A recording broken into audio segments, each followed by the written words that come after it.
கோரிய அடிப்படையிலே முழுமையாக நிறைவேற்றவில்லை. இருந்தாலும் ஊதிய ஒப்பந்தம் நிறைவு பெற்றுவிட்டது.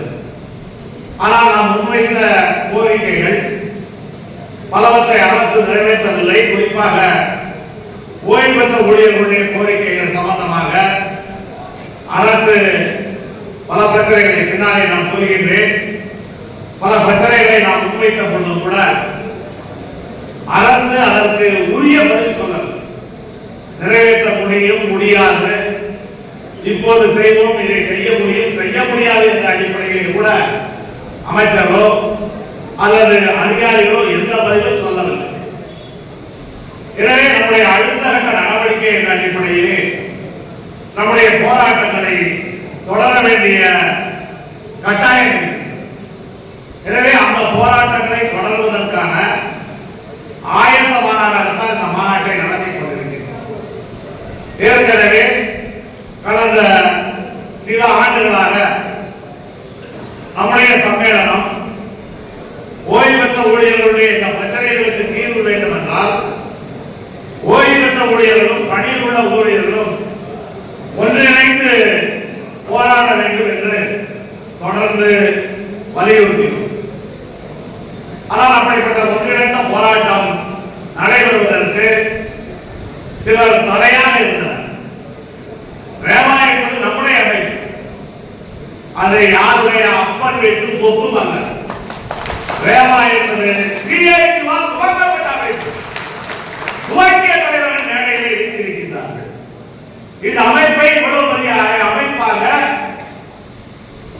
வளர்த்த தோழர்கள் இரவு பகல் என்று ஓய்வு பெற்ற ஊழியர்களுடைய வீடு வீடாக சென்று இந்த அமைப்பை இவ்வளவு பெரிய அமைப்பாக உருவாக்கிய தோழர்கள் எதிரே உட்கார்ந்து வியாபாரம் யாருடைய அப்பன் வீட்டு சொத்து கிடையாது. ஆனால் பிரச்சனை என்ன? இந்த அமைப்புக்குள்ளே சில ஸ்தாபன ரீதியான பிரச்சனைகள் ஏற்பட்டது. பல மட்டங்களிலே பேசினோம். பிரச்சனைகள் தீரவில்லை.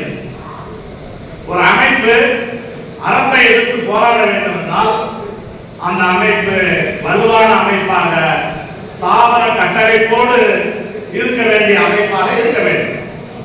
ஆனால் இந்த அமைப்புக்கு சில நோய் வந்தது. நோய் வந்தது சகஜம்தான். ஆனால் இந்த நோய் வந்தவுடன் ஆளாளுக்கு ஒரு மருந்து சாப்பிட்டு உடம்பு சரியில்லாம உடம்பு சரியாகணும்னு நினைச்சு கண்டால் சொல்ற மருந்தெல்லாம் சாப்பிட்டு ஏற்கனவே உடம்பு சரியில்லாதது என்ன ஆயிப்போச்சு, மேலும் மோசமா போச்சு. அதனால மேலும் மோசமா போனதுனால சரி இதை சரி பண்ணணும்னு ஒரு பெரிய டாக்டர் தான் போனோம். பெரிய டாக்டர் ஊசியை போட்டு ஒரு வாரம் கழிச்சு வான்னு சொன்னாரு. ஆனா இப்போ அதுக்கெல்லாம் அது தாங்காது. இது ஆபரேஷன் தான் பண்ணணும், அறுவை சிகிச்சை தான் பண்ண வேண்டும். அறுவை சிகிச்சை பண்ணி சில பாகங்களை அகற்றினால்தான் பணம். அதனால இப்போ பிரச்சனைகளை பேசும்போது சில வரலாற்றை எல்லாம் சொன்னாங்க. இன்னைக்கு நாட்டிலே என்ன நடந்து கொண்டிருக்கிறது? சங்கி கூட்டம் வரலாற்றையே மாற்றிருக்கிறது. சுதந்திர போராட்டத்திற்கு சம்பந்தம் இல்லாத சவர்காரை சுதந்திர போராட்டத்தினுடைய வீர தியாகி என்று சித்தரிக்கின்றது. அதே போல வரலாற்றை மாற்றக்கூடிய தோழர்கள் எச்சரிக்கையாக இல்லாவிட்டால் வரலாற்றை மாற்றுவார்கள். வரலாறு எங்களுக்கு சொந்தம் என்று கூட சொல்லுவார்கள். அந்த வேலையை சிலர் செய்து கொண்டிருக்கிறார்கள். நாட்டில் பல விஷயம் நடக்குது. மத்தியிலே அரசாங்கம் இருக்கின்றது. அங்கே இருக்கக்கூடிய எம்பிகளுக்கெல்லாம் வீடு கொடுப்பாங்க. அந்த வீடு எதுவரை? பதவி இருக்கிறவரை. பதவி இழந்த உடனேயே என்ன செய்யணும்? வீட்டை காலி பண்ணி கொடுக்கணும். ஆனா சில எம்பி பதவி போன பிறகு அங்கே அரசாங்கம் கோர்ட்டுக்கெல்லாமே போகுது. பதவி போன பிறகு அங்கே இருக்கிறாங்க. அம்மாவை சிலருக்கு சில பதவியை கொடுக்கும். அந்த எம்பியாரும் குடிதான் இருக்கான். வீட்டையே விற்கிற மாதிரி அமைப்பையே கிட்டாப்பட மாட்டான். இந்த அமைப்பையே கிட்னாப் பண்றதுக்கு பார்க்கறாங்க. நிச்சயமாக இதை கிட்னாப் பண்றதுக்கோ யாரும் கைப்பற்றி போவதற்கோ சிஐடியோ சம்மேளனமோ ஓய்வு பெற்ற ஊழியர்களோ அனுமதிக்க மாட்டார்கள். அதற்கான நம்முடைய நடவடிக்கைகள் தொடரும். இன்றைக்கு இந்த அமைப்புக்கே சவால் விடுகிறார்கள்.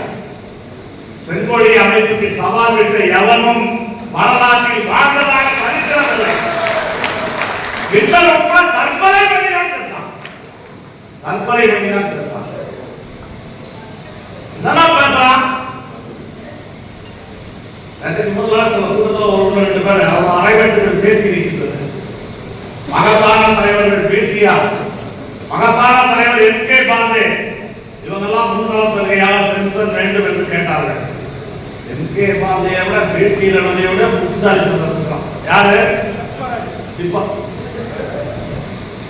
அதான் இவர்களை இந்த அறவெட்டுகளுடைய பேச்சை நாம் கண்டுகொள்ள வேண்டாம்.